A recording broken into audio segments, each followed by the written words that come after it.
you. The bald eagles, one of the largest bird of prey found in North America. They are also known as the emblem of the United States of America. Now check out those massive wingspan.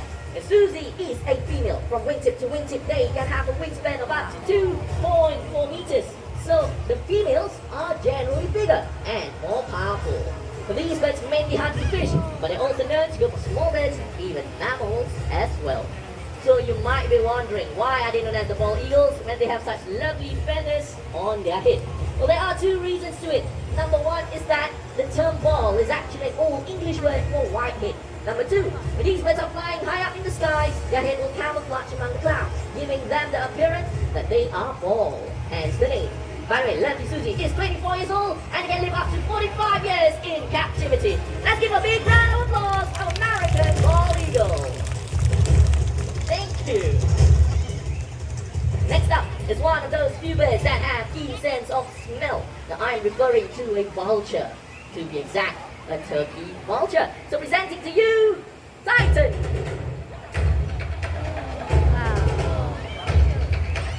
Turkey vultures can be found from the tip of Canada all the way down to the tip of South America. They are the most numerous vulture species in the world, numbering way over 7 million in the wild. These birds act as smoke signals.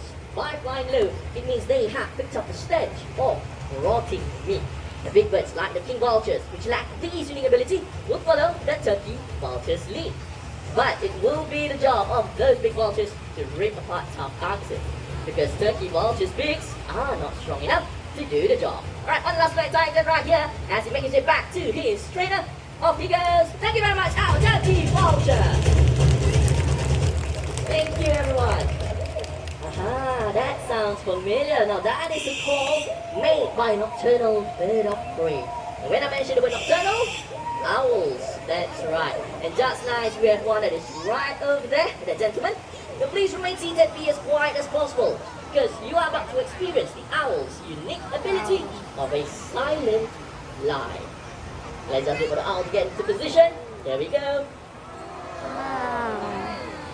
Impressive! Now I'm pretty sure none of you heard anything at all, am I right? Yes? Well, this is because owls have very soft edges at the tip of their feathers. So even when they flap those wings, there isn't any sound at all. Sound frequency will be absorbed by those feathers. But why do they need to do so? You see, owls hunt for rats and mice. These are classified as rodents, for rodents have an acute sense of hearing. So the owl will require the silent approach to catch their prey by surprise. That's why they are also known as the silent hunters of the night. But everyone, this is Belang, our Malay fish owl. Malay fish owls can be found in Southeast Asia.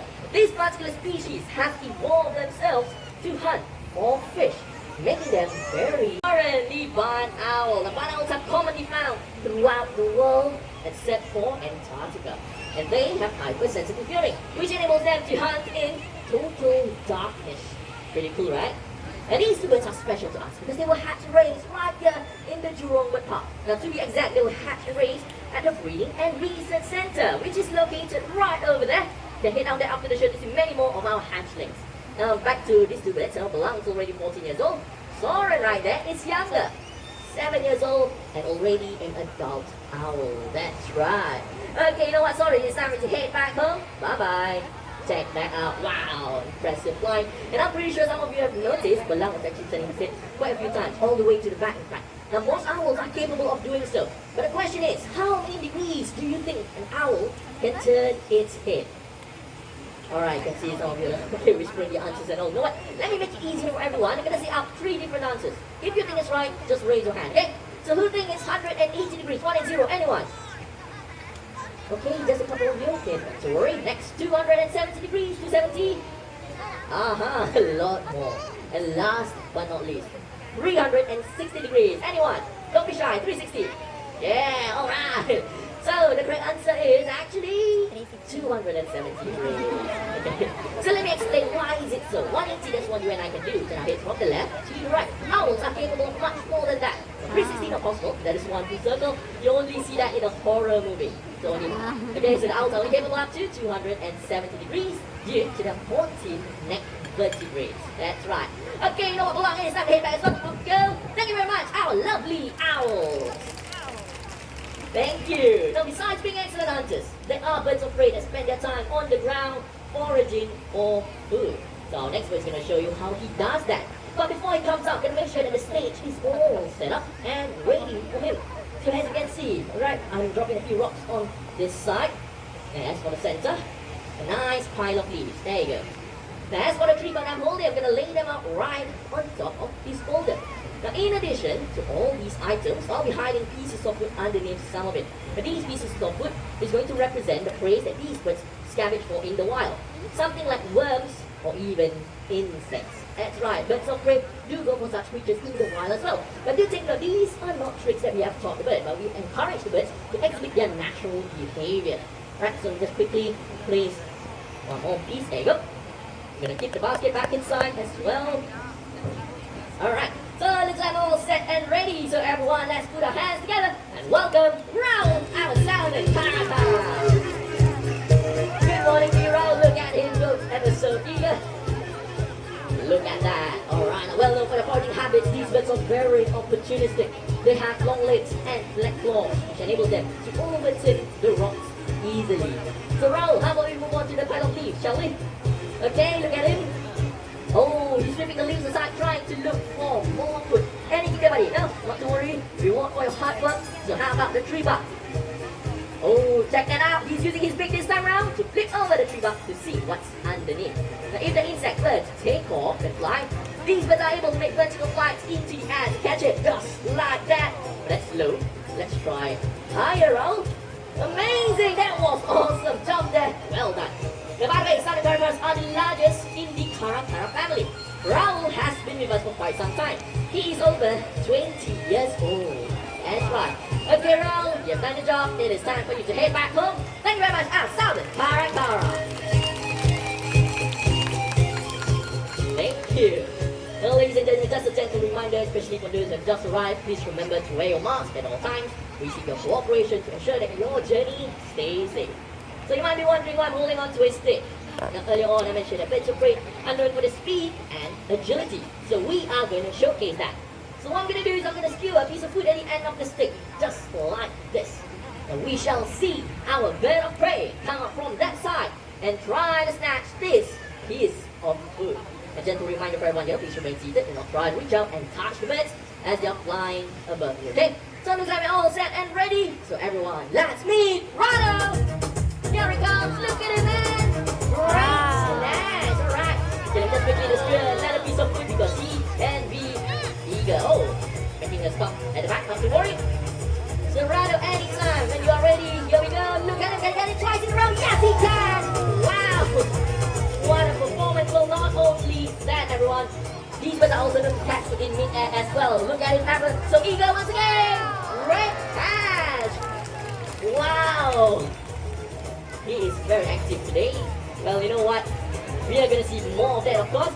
So let us now welcome our team of Harmony Guys. Here they are.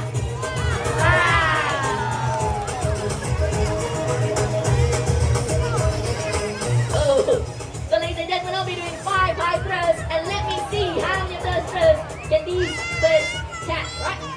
So let me get into position. There we go, number 1. Up. Great catch there. How about number 2? Awesome. There's one in the center, number 3. Whoa. Okay, guys. 2 more throws. I'm gonna try to see if I can do it higher. Alright, how about the one? Oh, look at that. There's one that... Okay, he just landed on the 3 in the center. Keep your eyes on him. Okay, how about you? Are you ready? Come on. There he comes. Oh! One last throw. Oh, right there.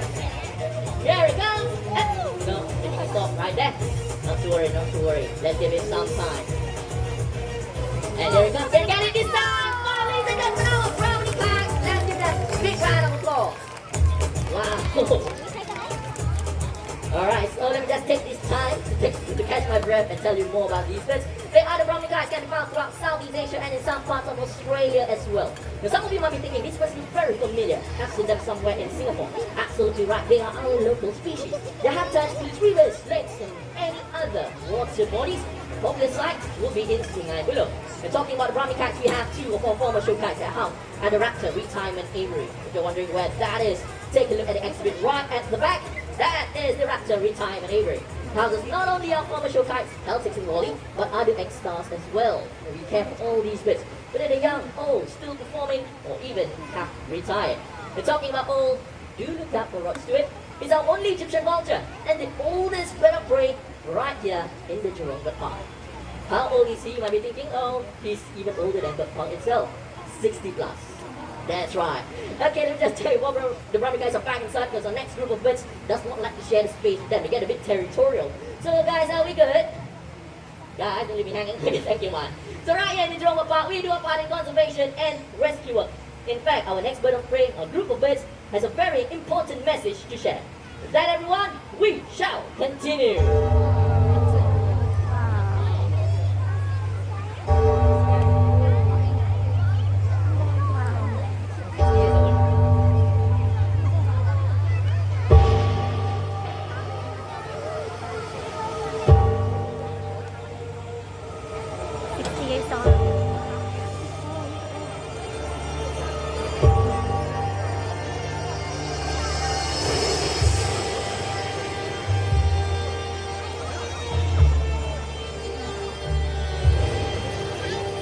Ladies and gentlemen, we have a group of birds joining us on stage. Let me introduce them to you.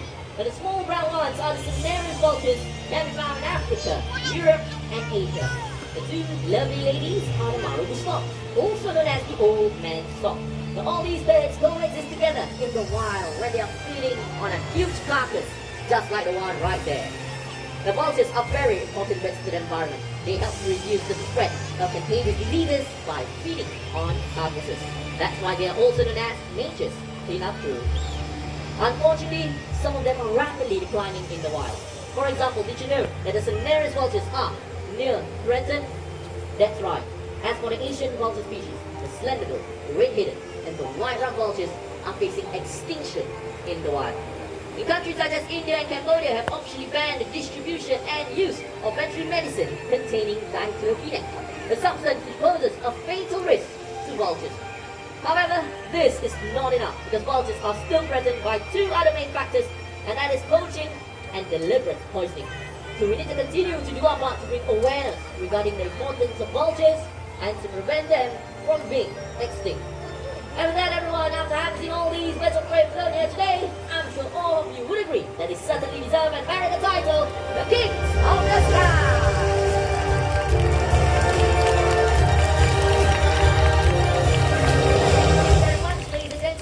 We have come to the end of the show, but please do not move on yet. My colleagues are already in position. They will be giving you the cue to allow everyone to exit the arena in a safe and orderly manner. We're going to start from the last row and move to the front. For the rest of you, please remain seated and wait for your turn.